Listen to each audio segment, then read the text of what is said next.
US non-farm payrolls are expected to increase by 185,000 for the month of March on Friday, but analysts will be keeping a close eye on average hourly earnings. It's seen rising to 2.7% year-on-year, increasing from 2.6% last month.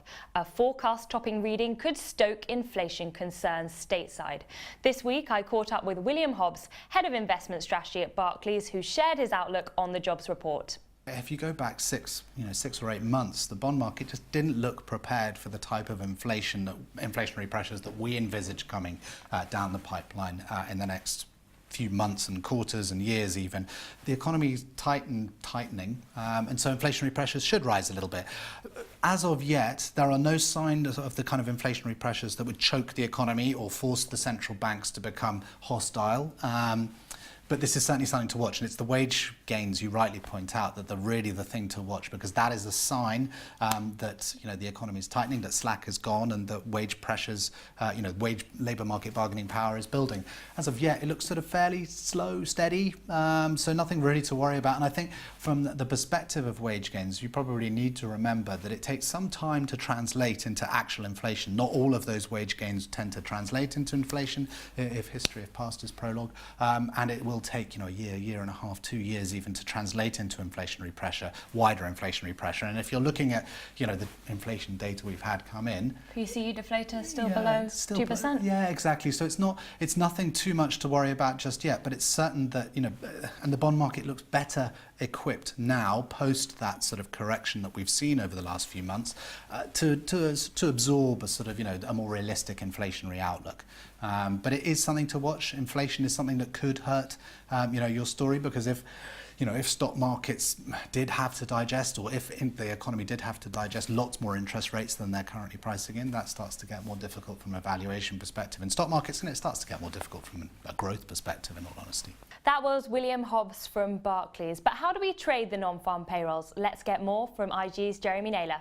Yes, a couple of charts I want to take a look at, and certainly a couple of charts to be focusing in on that live programme at 1:25 this Friday for non-farm payrolls. Let's look at euro-dollar first of all. And out of this inverted head and shoulders that we had, the pattern that started back on the 25th of September last year, we got this projected neckline here, which is becoming an important rising line of support below where we are at the moment. We're currently traded at 122.96. Now, this is just before US trade gets underway on Tuesday, so there's a lot of trade to pass under the bridge before we get to Friday's non-farm payroll release. But if we get much more weakness for the euro traded against that dollar that we've seen recently, the first level of support below where we are kicks in at 122.39. If we break that, we've then got this rising line of support which coincides with the 100-period moving average at 121.93. If we get anything like a weak ADP number, we get a weak payrolls number, and we could well see some weakness for the US dollar.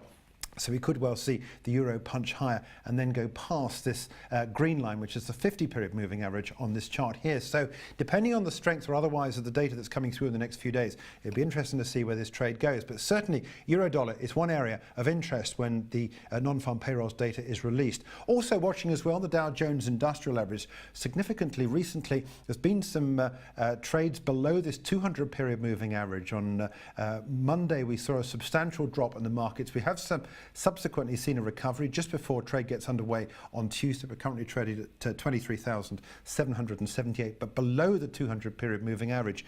And as William Hobbs was saying, any indication that there is inflation coming through in terms of the average hourly earnings, this potentially is not good news for equity markets, because not just does it mean that the Fed's going to be more aggressive in raising interest rates, it also means that costs are going to go up for these companies that trade not just on the Dow Industrials but also on the S&P 500. So a couple of trades to watch as we go into the numbers on Friday. Vix.